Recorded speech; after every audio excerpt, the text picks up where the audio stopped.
हालात हैं, जंगी हालात में हैं, हम देख रहे हैं इसमें ग्लोबल इकॉनमी जो है बुरी तरह से हिट हुई है, उनमें पाकिस्तान भी शामिल है। लेकिन इस तमाम तर हम देख रहे हैं आलमी कशमकश के दौरान, महंगाई के बावजूद भी, इक़्तिसादी दबाव के बावजूद भी पाकिस्तान में जो गाड़ियों की ख़रीदारी है इसमें ज़बरदस्त इजाफा हुआ है। और पाकिस्तान ऑटोमोबाइल मैन्युफैक्चरर्स एसोसिएशन के मुताबिक फरवरी 2026 में गाड़ियों की फ़रोख्त में 41.7% इजाफा रिकॉर्ड किया गया और ये तादाद 17,121 यूनिट्स तक पहुँच गई है। गुज़िश्ता साल इसी अरसे में हमने ये देखा था कि सिर्फ 12,084 यूनिट्स फ़रोख्त हुए थी। रवा माली साल के पहले 8 महीनों में मजमूई तौर पर 1,28,489 गाड़ियाँ फ़रोख्त हुई, जो माली साल हम देखते हैं 2025 के इसी अरसे के मुकाबले में 43.2% ज़्यादा है।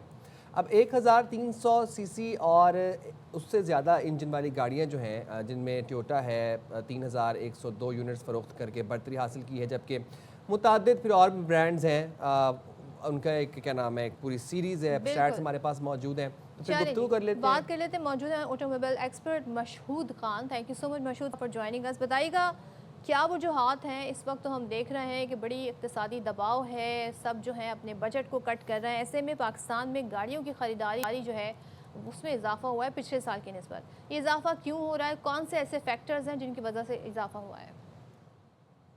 जी, अस्सलाम वालेकुम। देखिए, जो सूरत-ए-हाल है, इसमें अगर हम मवाज़ना कर रहे हैं तो पिछले 2 साल पहले जो इंडस्ट्री थी वो 70 से 80 हज़ार की वॉल्यूम पे चली गई थी फोर व्हीलर्स। तो वहाँ से उसका कमबैक है। मगर पाकिस्तान में जो ऑटोमोबाइल्स के जो फोर व्हीलर्स हैं, उसकी जो बेंचमार्क है ना, वो हमेशा हम कहते हैं वो 200 प्लस है।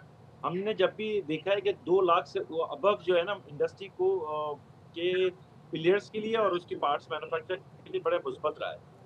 उसके बाद से आप देख रहे हैं रिकवरी पिछले साल भी आपने देखी अच्छी, 2025 थोड़ा कदर बेहतर था, 2026 जो चल रहा है इसमें बड़ी उम्मीदें हैं कि इंडस्ट्री दोबारा 2 लाख के करीब फिगर्स के पहुंच पाएगी। तो ये पॉजिटिव दो बड़ी वजूहत थी। इकोनॉमी में जो चेंजेस हमने 2-3 साल की बाद इम्प्रूवमेंट देखी थी, वो थे, एक चीज थी कि आपकी डॉलर की स्टेबिलिटी है, दूसरा आपका इन्फ्लेशन आपका कंट्रोल किया गया, तो उसकी वजह से इंडस्ट्रीज ने कम बैक किया है। मगर आज के दिन अगर हम करंट सिनेरियो में पाकिस्तान को देखेंगे, ग्लोबल पॉलिटिकल जो चेंजेस आ रही हैं, उसकी वजह से पाकिस्तान एक अगेन इंडस्ट्री चैलेंजेस का शिकार होने जा रही है। हमने कोविड में देखा था इंडस्ट्रीज में आपकी शिपिंग लाइन का रेट्स बढ़ गए, शिपिंग लाइंस बंद हो गई। The similar positions coming up कि हमारे यहाँ शिपिंग लाइंस की डिले शुरू हो चुका है। इन्फ्लेशन का इम्पैक्ट अभी आपने देखा होगा, लास्ट वीक भी आपने पेट्रोल, क्योंकि automobile industry is based on the fuel vehicles, majority of the Pakistan जो है वो फ्यूल बेस्ड व्हीकल्स है, चाहे वो मोटरसाइकिल हो, चाहे ट्रक हो, या चाहे बसेस हो। उसमें आपने 50 रुपीज का जो जंप लिया है लास्ट वीक, तो ये एक पैनिक की इंडस्ट्रीज में अगेन दोबारा मच गई है कि 2-2.5 साल के बाद इंडस्ट्रीज ने कम बैक किया। आपने देखा पिछला महीना भी बड़ा अच्छा गया, ये महीना भी बड़ा अच्छा गया है। मगर अनसर्टेनिटी अगर ऐसी रहेगी, उसमें जो इंडस्ट्रियलिस्ट हैं, चाहे वो लार्ज स्केल हो या मीडियम या स्मॉल इंटरप्राइजेस हो, वो इस इन्फ्लेशन को का शिकार बर्दाश्त नहीं कर पाएंगे, जैसे उन्होंने कोविड में कम अच्छा। बैक किया था।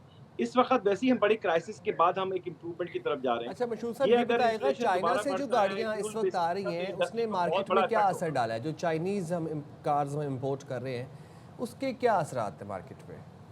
देखिए, वो सेगमेंट इज डिफरेंट। चाइनीज इस पाकिस्तान की जो ऑटोमोबाइल इंडस्ट्रीज में आया है, वो है एसयूवी को उसने हिट किया है। आप देखिए जितने भी चाइनीज ब्रांड्स पाकिस्तान में लॉन्च हुए हैं, इन्होंने मेजोरिटी एसयूवी को हिट किया है। और एसयूवी सेगमेंट्स पहले एक या ओईएम्स या टू ओईएम्स के पास स्पेसिफिक था, तो एक्सपेंशन हुई है इसमें नए ब्रांड्स की वजह से कंज्यूमर को एक अच्छी अपॉर्चुनिटी मिल रही है कि वो कोरियंस, जापानीज और चाइनीज, जिसकी एसयूवीज के फीचर अच्छे होंगे, प्राइसेस अच्छी होगी, जिसकी अट्रैक्शन ज्यादा अच्छा है, तो कंज्यूमर डेफिनेटली उसकी तरफ जा रहा है। तो एक नया नया एवेन्यू लाएगा। अच्छा, इस वैसे इस सूरत हाल में जो करंट सिनेरियो है, आप यानी माशी सूरत हाल की मैं बात कर रही हूँ, जो इस वक्त इंटरेस्टेड है गाड़ियाँ ख़रीदने में या उसमें इन्वेस्ट करने में, उनको आप क्या मशवरा देंगे कि गाड़ी ख़रीदते वक्त किस चीज़ पर सबसे ज़्यादा फोकस करना चाहिए?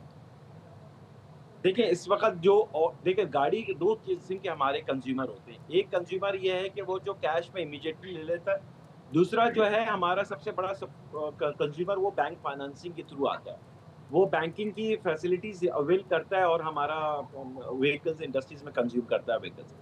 तो हमारे लिए अभी जो सिनेरियो है ना, इसमें अनसर्टेनिटी बहुत है। हमें अभी ये नहीं आइडिया कि आप गवर्नमेंट फ्यूल की प्राइसेस को कहाँ लेके जाके स्टेबल करती है।